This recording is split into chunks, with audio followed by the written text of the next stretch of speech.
اعوذ باللہ من الشیطان الرجیم، بسم اللہ الرحمن الرحیم۔ سورۃ بقرہ۔ بے شک جنہوں نے حق کو چھپا کر کفر کیا اور اس حال میں مرے کہ وہ کافر ہی تھے، ان پر اللہ کی اور فرشتوں کی اور سب لوگوں کی لعنت ہے۔ وہ ہمیشہ اسی لعنت میں گرفتار رہیں گے، ان پر سے عذاب ہلکا نہیں کیا جائے گا اور نہ ہی انہیں مہلت دی جائے گی۔ اور تمہارا معبود خدائے واحد ہے، اس کے سوا کوئی معبود نہیں، نہایت مہربان بہت رحم فرمانے والا ہے۔ بے شک آسمانوں اور زمین کی تخلیق میں اور رات دن کی گردش میں اور ان جہازوں اور کشتیوں میں جو سمندر میں لوگوں کو نفع پہنچانے والی چیزیں اٹھا کر چلتی ہیں، اور اس بارش کے پانی میں جسے اللہ آسمان کی طرف سے اتارتا ہے، پھر اس کے ذریعے زمین کو مردہ ہو جانے کے بعد زندہ کرتا ہے، وہ زمین جس میں اس نے ہر قسم کے جانور پھیلا دیے ہیں، اور ہواؤں کے رخ بدلنے میں اور اس بادل میں جو آسمان اور زمین کے درمیان حکم الہی کا پابند ہو کر چلتا ہے، ان میں عقل مندوں کے لیے قدرت الہی کی بہت سی نشانیاں ہیں۔ اور لوگوں میں بعض ایسے بھی ہیں جو اللہ کی غیروں کو اللہ کا شریک ٹھہراتے ہیں اور ان سے اللہ سے محبت جیسی محبت کرتے ہیں، اور جو لوگ ایمان والے ہیں وہ ہر ایک سے بڑھ کر اللہ سے بہت ہی زیادہ محبت کرتے ہیں۔ اور اگر یہ ظالم لوگ اس وقت کو دیکھ لیں جب عذاب ان کی آنکھوں کے سامنے ہوگا تو جان لیں کہ ساری قوتوں کا مالک اللہ ہے، اور بے شک اللہ سخت عذاب دینے والا ہے۔ اور جب وہ جن کی پیروی کی گئی اپنے پیروکاروں سے بیزار ہوں گے اور وہ سب اللہ کا عذاب دیکھ لیں گے اور سارے اسباب ان سے منقطع ہو جائیں گے، اور پیروکار کہیں گے کاش ہمیں ایک موقع مل جائے تو ہم بھی ان سے بیزاری ظاہر کر دیں جیسے انہوں نے ہم سے بیزاری ظاہر کی۔ یوں اللہ انہیں ان کے اپنے اعمال انہی پر حسرت بنا کر دکھائے گا اور وہ کسی صورت بھی دوزخ سے نکلنے نہ پائیں گے۔ اے لوگو، زمین کی چیزوں میں سے جو حلال اور پاکیزہ ہے کھاؤ، اور شیطان کے راستوں پر نہ چلو، بے شک وہ تمہارا کھلا دشمن ہے۔ وہ تمہیں بدی اور بے حیائی کا ہی حکم دیتا ہے،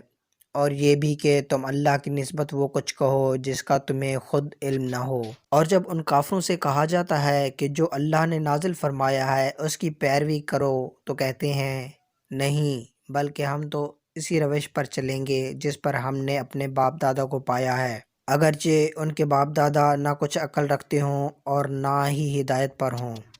اور ان کافروں کی مثال ایسے شخص کی سی ہے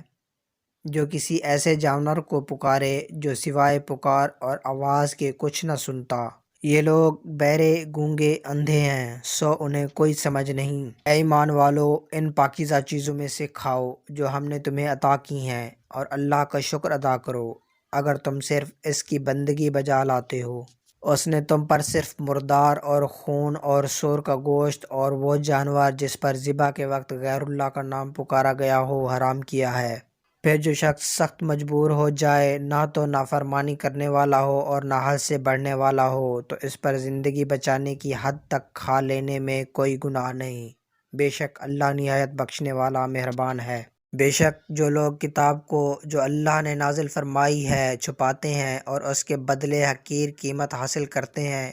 وہ لوگ سوائے اپنے پیٹوں میں آگ بھرنے کے کچھ نہیں کھاتے، اور اللہ قیامت کے روز ان سے کلام تک نہیں فرمائے گا اور نہ ہی ان کو پاک کرے گا، اور ان کے لیے دردناک عذاب ہے۔ یہی وہ لوگ ہیں جنہوں نے ہدایت کے بدلے گمراہی خریدی اور مغفرت کے بدلے عذاب۔ کس چیز نے انہیں آگ پر سے صبر کرنے والا بنا دیا؟ اس وجہ سے ہے کہ اللہ نے کتاب حق کے ساتھ نازل فرمائی، اور بے شک جنہوں نے کتاب میں اختلاف ڈالا وہ مخالفت میں بہت دور جا پڑے ہیں۔ نیکی صرف یہی نہیں کہ تم اپنے منہ مشرق اور مغرب کی طرف پھیر لو،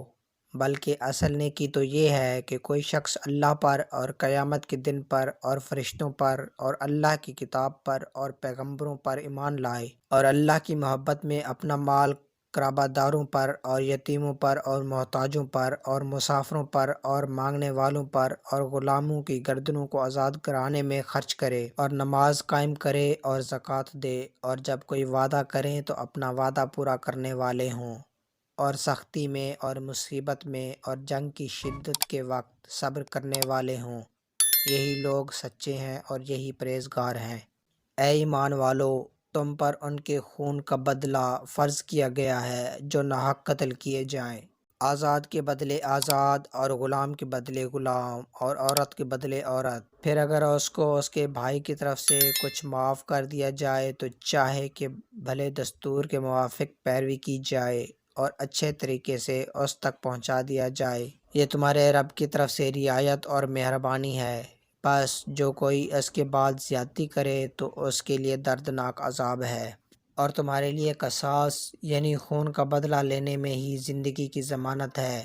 اے عقل مند لوگو، تاکہ تم خون ریزی سے اور بربادی سے بچو۔ تم پر فرض کیا جاتا ہے کہ جب تم میں سے کسی کی موت قریب آ پہنچے، اگر اس نے کچھ مال چھوڑا ہو تو اپنے والدین اور قریبی رشتہ داروں کے حق میں بھلے طریقے سے وصیت کرے، یہ پرہیزگاروں پر لازم ہے۔